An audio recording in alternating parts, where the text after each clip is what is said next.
राम। माया मोह भरम की रजनी, सूता जीव अघाई, सतगुरु आज करी एक ऐसी, राम कहो मेरा भाई। माया मोह भरम की रजनी, रजनी नाम रात्र। जसं दिवसभर आपण राब राबतो और शाम होते ही खाना खाकर हम सो जाते हैं और सुबह उठ के जाग भी जाते हैं। संतों ने इनके बारे में नहीं कहा है।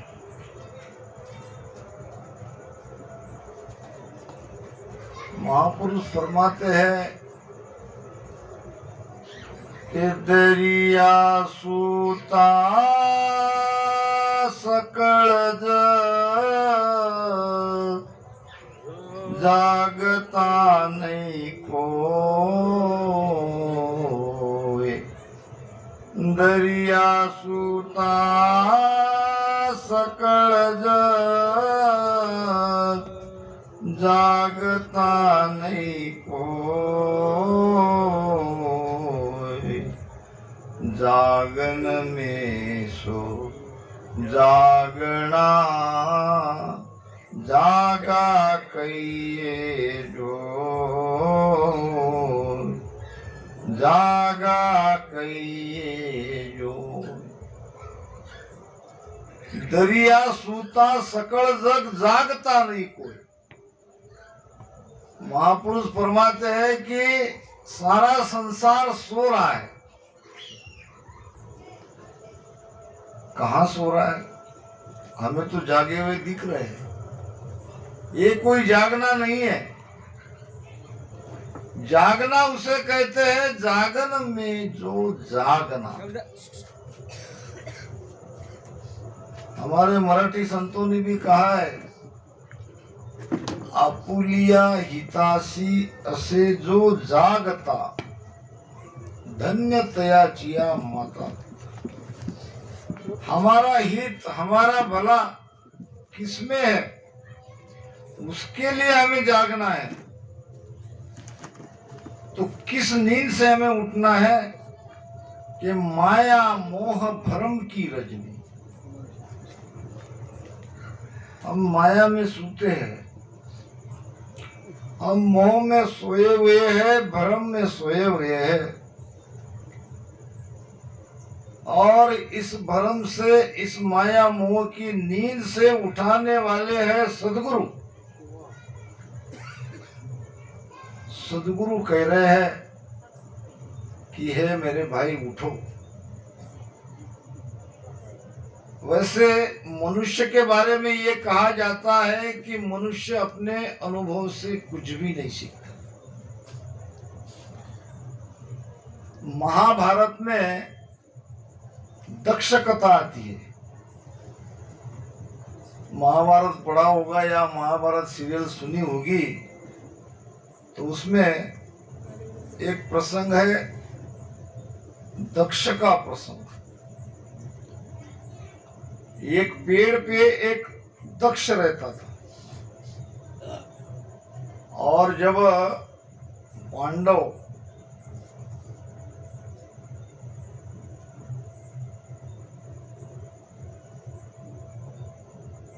वन में थे तो एक दिन रास्ते में चलते चलते उनको प्यास लग गई। प्यास लगने पर धर्मराज ने कहा सहदेव को कि जाओ ये झाड़ी लेकर जाओ और पानी लेके आओ, सब भाई मिलके पानी पिएंगे। एक तालाब था, तालाब के पास एक पेड़ था। निर्मल जल जैसे ही उसने पानी की झाड़ी उसमें डुबोई तो आवाज आई। सहदेव ने देखा आवाज कहां से आ रही है, कोई दिख नहीं रहा था। कहा गया कि मैं यक्ष हूं और ये तालाब मेरा है। तो सहदेव ने कहा मेरे भाई कैसे वहां बैठे हैं, मुझे पानी लेने के लिए भेजा है। जो भी तुम कोई हो सामने आओ, मुझे क्यों नहीं पानी भरने दे रहे हो? उसने कहा नहीं, मेरे प्रश्न का उत्तर दो। जवाब अगर सही दिया तो आप यहां से जल ले जा सकते।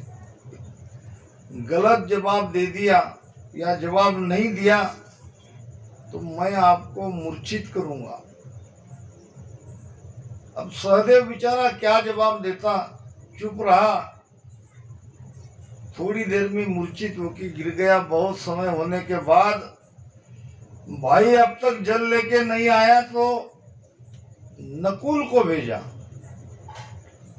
नकुल का भी यही हाल। फिर आए अर्जुन और अर्जुन भी मूर्छित हो गए। फिर आए भीम, भीम भी मूर्छित हो गए। इधर धर्मराज चिंताग्रस्त हो गए। मेरे चारों के चारों भाई जल लेने के लिए गए, अभी तक आए क्यों नहीं? अलग अलग आशंका मन में आ रही थी, कहीं उनके साथ कोई दुर्घटना तो नहीं घट गई।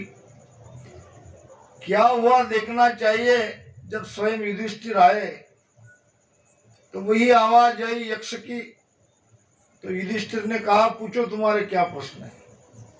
ऐसे कई प्रश्न यक्ष ने पूछे, युधिष्ठिर ने सबके सही जवाब दिए और यक्ष भी प्रसन्न होके चारों भाई को दोबारा उनको होश में ला दिया और बहुत कुछ आशीर्वाद भी दे दिया।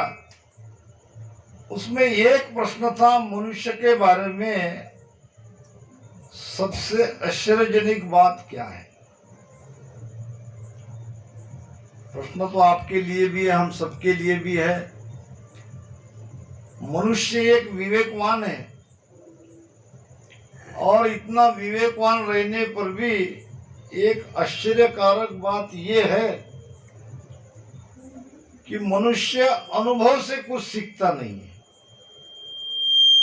जैसा कि हम आज सभी यहाँ पे हमारे बापू की 13वीं के लिए आए, ये हमारे लिए एक बहुत बड़ा अनुभव है। क्या अनुभव है कि यही बैनर एक दिन हमारा होगा, बापू की जगह हमारा फोटो भी यहाँ पे लगेगा। ये हमारे लिए अनुभव नहीं क्या? ये हमारे लिए बहुत बड़ा अनुभव है। अब इस अनुभव से हमको क्या सीखना है? हमको ये सीखना है कि हमको जागना चाहिए। बहुत सोए संसार में, बहुत नींद ली, अब जागना है। अब प्रश्न एक जगह सत्संग में मैं गया,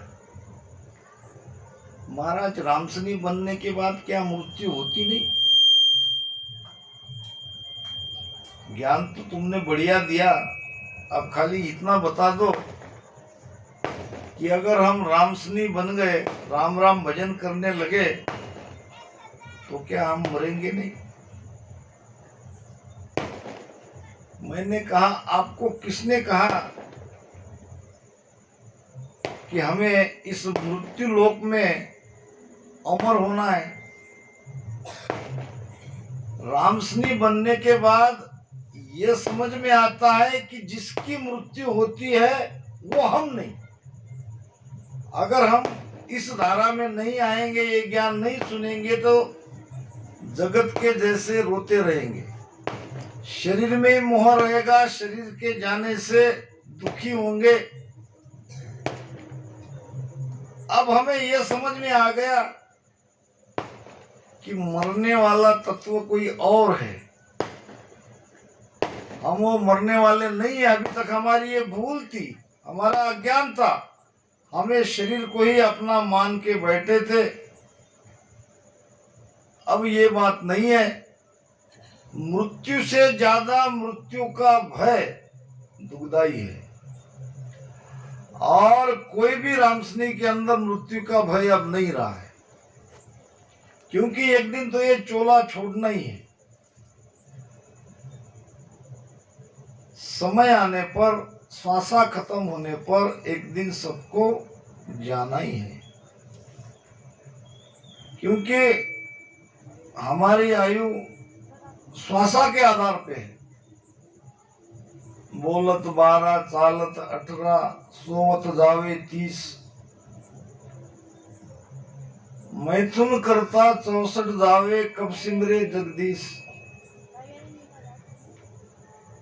तो फर्क बहुत बड़ा है भक्ति मार्ग में आने और भक्ति मार्ग को न समझने में बहुत बड़ा अंतर है। हेला दे दे संत पुकारे, हेला दे दे संत पुकारे, काल चानक मारे रे लो, काल चानक मारे रे लो, हेला दे दे संत पुकारे, हेला दे दे संत पुकारे। आज निरोगा तन तेरा बणिया, आज निरोगा तन तेरा बणिया, निर्ण बुद्धि पर आया,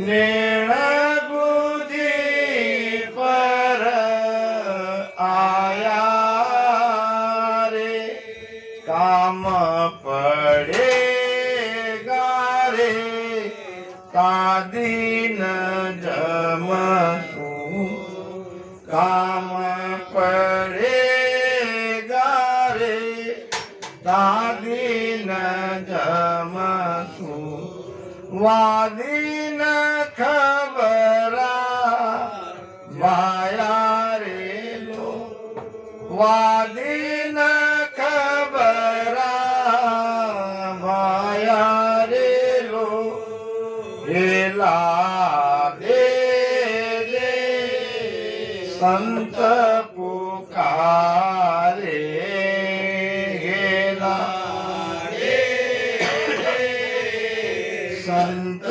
पुकारे, काल अचानक मारे रे लो, काल अचानक मारे रे लो।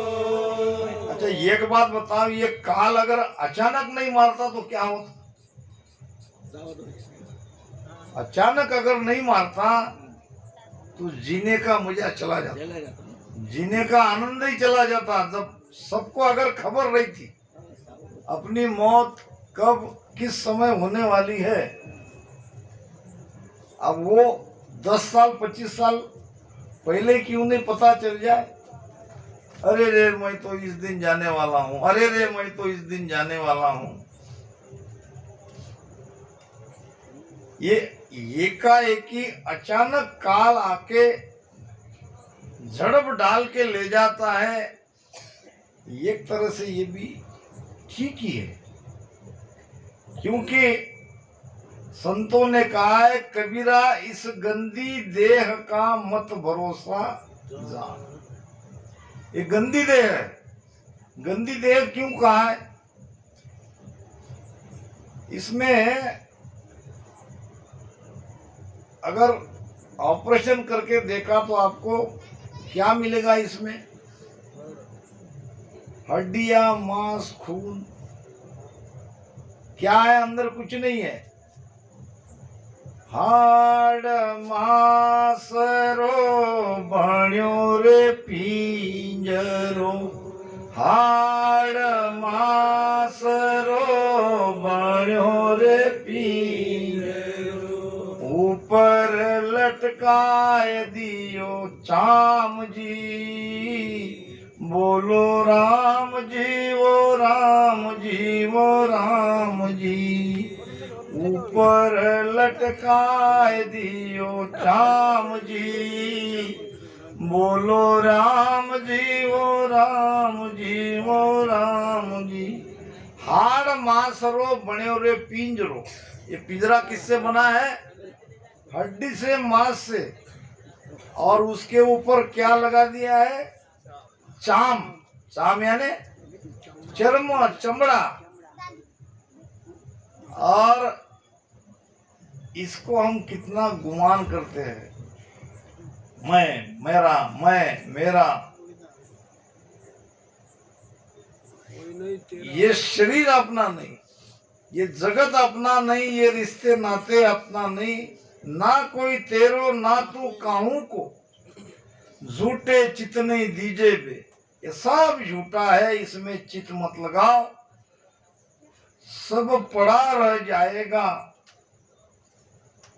संतों ने कहा है सब पड़ा रह जाएगा, दिए जलते रहेंगे तुम बुझ जाओगे। दिए तो जलते रहेंगे। अब ये सब दिए जल रहे हैं, हमारे बापू का दिया बुझ गया।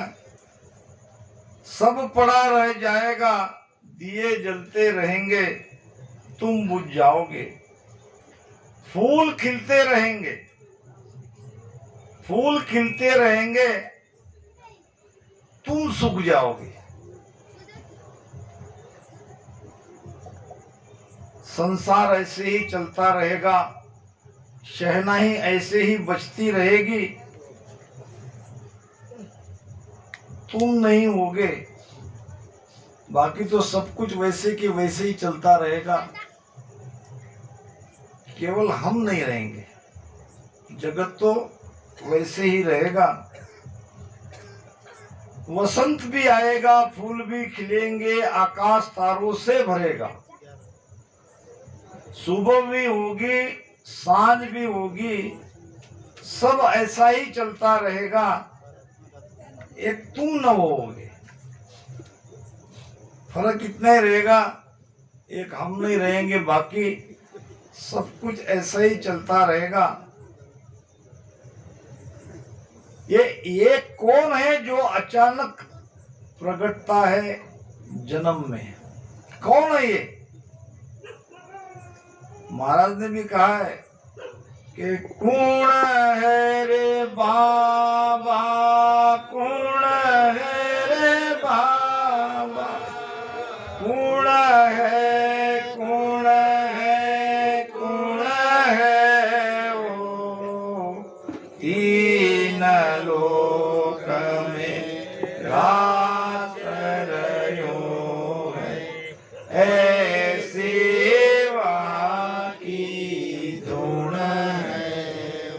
कुण है रे बाबा, कुण है रे बाबा, कुण है रे, कुण है, कुण है वो? किसको कह रहे महाराज? ये हम सबको कह रहे भाई तुम कौन हो? तुम कौन हो? कौन हो तुम? तुम ये शरीर नहीं हो, तुम ये मन नहीं हो, फिर तुम कौन हो? ये एक कौन है जो अचानक प्रकटता है जन्म में, फिर अचानक मृत्यु में विलीन हो जाता है। अचानक ही प्रकटता है और अचानक ही मृत्यु में विलीन हो जाता है। इस एक को पहचान लो, इस एक को पहचान लो। कौन है? जो जब शरीर में आता है तो चारों तरफ खुशियां ही खुशियां रहती है, जब शरीर से निकल जाता है तो रोना पीटना शुरू हो जाता है। इस एक को पहचान लो, इस एक को जान लो, इस एक की स्मृति में एक की स्मृति को जगा लो। जिसने इस एक को जान लिया उसका जीवन सार्थक है। जो इस शरीर के अंदर में बैठा है, दृष्टा है, जो इस सारे दृश्य को देख रहा है, उसको जानने का नाम ही भक्ति है। कुण है रे बाबा, कुण है रे बाबा, कुण है, कुण है, कुण है वो। तीन लोक में राच रयो है, ऐसी वाकी धुन है वो। ये उसकी पहचान है। वो तीन लोक में रम रहा है, तीन लोक में वो व्यापक है, वो दिखता नहीं है, वो दृष्टा है, वो भीतर में बैठा है, वो कान से सुन रहा है, वो मुख से बोल रहा है, आंख से देख रहा है, और सब कुछ ये माया के सारे कार्य उसी की सत्ता से हो रहे हैं। और हम शरीर को अपना मान के उस एक की पहचान नहीं कर रहे हैं। उसको जानो, उसको पहचानो, उसको समझो। उसको जानने के बाद कोई किसी और को जानना शेष नहीं रहता है। संतों ने कहा है कि पुरुष प्रकृति ये दो भिन्न तत्व है, और यहाँ प्रकृति यानी माया ही दिखती है, और जो पुरुष है वो पुरुष कहीं दिख नहीं रहा है। पुरुष का नाम है आत्मा, प्रकृति है माया। ये सारा दृश्य है माया, और माया का सुख ले रहा है वो भीतर बैठा वो चेतन पुरुष, जिसको हम आत्मा कहते हैं। अब जब तक हम उसको नहीं जानेंगे, वो ऐसे ही बार बार आता रहेगा, जाता रहेगा, और 84 लाख योनि भुगतता रहेगा। इसीलिए संत पुकार पुकार के कह रहे हैं। क्या कह रहे हैं? कि इस जीव भाव से निकलो। तुम जीव नहीं हो, तुम शरीर नहीं हो, तुम मन नहीं हो, ये जगत तुम्हारा नहीं है, ये रिश्ते नाते सब झूठे हैं। आज निरोगा तन तेरा बढ़िया। आज तो बहुत बढ़िया ये शरीर है, निरोगी है, और नेण गुदी पर आया भी। गुदी पर समझते क्या? हाँ, गुदी पे आने का मतलब जिसका शरीर मोटा ताजा है, हम कहते उसके ऊपर चर्बी चढ़ गई, कहते ना। तो ये जो सुखी परिवार से रहते हैं, उनका चेहरा एक प्रकार से उस सुख के अंदर या उन सुखों से उस शरीर का भी उसका वो दिखने लगता है कि ये देखते से पता चलता है कि ये खाता पीता घर का है, ये बेचारा गरीब है।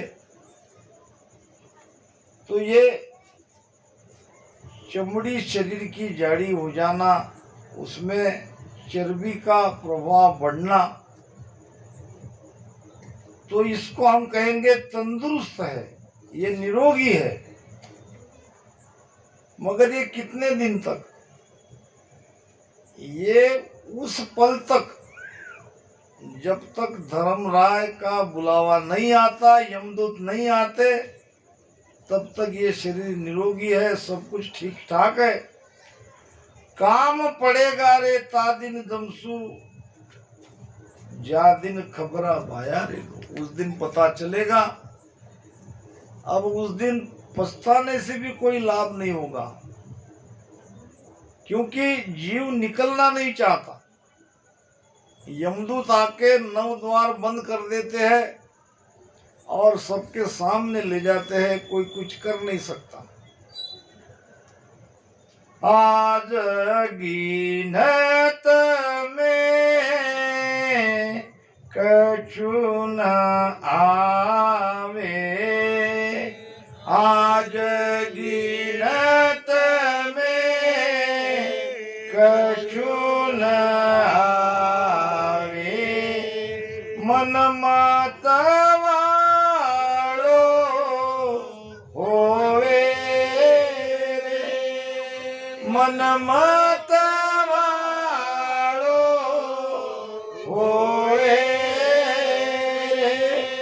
ज्ञान ध्यान की रति नहीं माने, ज्ञान ध्यान की रति नहीं माने, प्राण करेगा जमा जुआरे लो, प्राण करेगा जमा जुआरे लो, हेला दे दे संत पुकारे, हेला दे दे संत पुकारे, काळ चाणक मारे रे लो, काळ चाणक मारे रे लो, आज गिनत में कछु न आने। किसी को कुछ समझता ही नहीं, क्यों कि आज उसका है, सब तरह से ताकत भी है, बल भी है, सब कुछ है। आज गिनत में कछु न आने, मन मतवालो होवे रे। मन मतवाला है, जैसा हाथी मतवाला होता है, अपनी मस्ती में चलता है, इसी प्रकार ये जीव भी इस शरीर के बल से मतवाला होके घूम रहा है। दो अति ज्ञानी थे। एक दिन एक संत के पास आए, कहने लगे, महाराज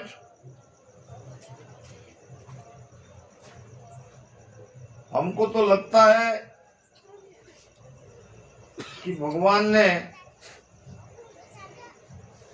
कई जगह बड़ी बड़ी गलतियां करी है। भगवान ने, अगर हम ढूंढने निकले तो हजारों गलतियां उसकी निकलेगी। संत ने कहा, बेटा ठीक कह रहे हो, पहली गलती तो मेरे सामने ही दिख रही है कि भगवान ने तुम जैसे को बनाया, भगवान की गलती निकालने वाले को पहली गलती तो दिख ही रही है। हो सकता है और भी कई गलतियां हो, मगर मेरा मानना है कि क्या करोगे ऐसी फिजूल बातों में मन लगा के। भजन करो, सुमिरन करो। वो कहने लगे, संतों के पास आना ही बेकार है, थोड़ा सा रुके कि कहते भक्ति करो, भजन करो, सुमिरन करो। मित्र को कहा, चलो अपन देखेंगे क्या क्या कहाँ कहाँ गलती हुई भगवान की। ढूंढ रहे, गलती देख रहे हैं, अपनी गलती झांकते, अपने अंदर झांकते तो हजारों गलतियां मिल जाती, मगर बाहर झांक रहे हैं। बुरा जो देखन मैं चला, बुरा न मिलिया कोई, और जो दिल झांका आपना तो मुझसे।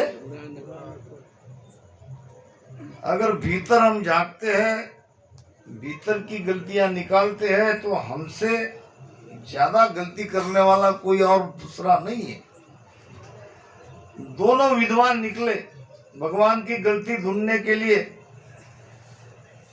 एक कद्दू की बेल थी, कद्दू समझते हैं, इतनी छोटी सी बेल, इतनी पतली, और इतने बड़े बड़े कद्दू, वो भी एक नहीं कई। मित्र देख रहे हो? हाँ, क्या देखा कि इतना बड़ा बेल, फल इतना बड़ा और उसकी बेल इतनी बड़ी। भगवान की गलती नंबर 1। ये गलती नहीं तो क्या है? गलती है नहीं, लिख लिया। गलती नंबर 1, फल तो इतना बड़ा और बेल इतनी पतली। और ढूंढ रहे गलती निकालने के लिए। सामने दिखा एक आम का पेड़। विद्वान ने अपने मित्र को कहा, देख रहे हो? हाँ देख रहे हो। क्या इसमें तुमको गलती नजर नहीं आती? बिल्कुल गलती है। इतना बड़ा पेड़, इतने छोटे छोटे आम, लिखो गलती नंबर 2। ऐसे तो कई गलतियां निकालेंगे। अब वो लिख रहा था, अब थोड़ी सी छींक आई। छींक आती तो ऊपर ऐसे हो जाती कि नहीं ऐसे। अब ये छींक आने का समय और ऊपर से एक आम गिरने का समय, थोड़ी सी हवा भी चल रही होगी। कच्चा आम था, पत्थर के जैसा मजबूत, और वो गिरा उसके नाक पे। उसी समय में जैसे ही आम इतने ऊपर से गिरा, चक्कर खा के गिर गया। अब वो लिखने वाले ने अपनी पेन डायरी बाजू रख दी, दोनों कान दबाए, इधर उधर लोगों को बुलाया, पानी पिलाया। बड़ी मुश्किल से होश आया। होश आते ही उसने कहा, ये गलती को छोड़ो, ये दूसरी जो गलती करी, भगवान ने जो किया वो ठीक किया। अगर इतने बड़े पेड़ को इतना बड़ा फल लगाते तो आज मेरा क्या, वो तो छोटा सा आम था। तो ये ठीक हो गया। भगवान की कोई गलती नहीं। और वो पहली वाली गलती भी निकाल दो, उनकी गलती नहीं है, जो किया उसने ठीक किया। तो महाराज फरमाते हैं,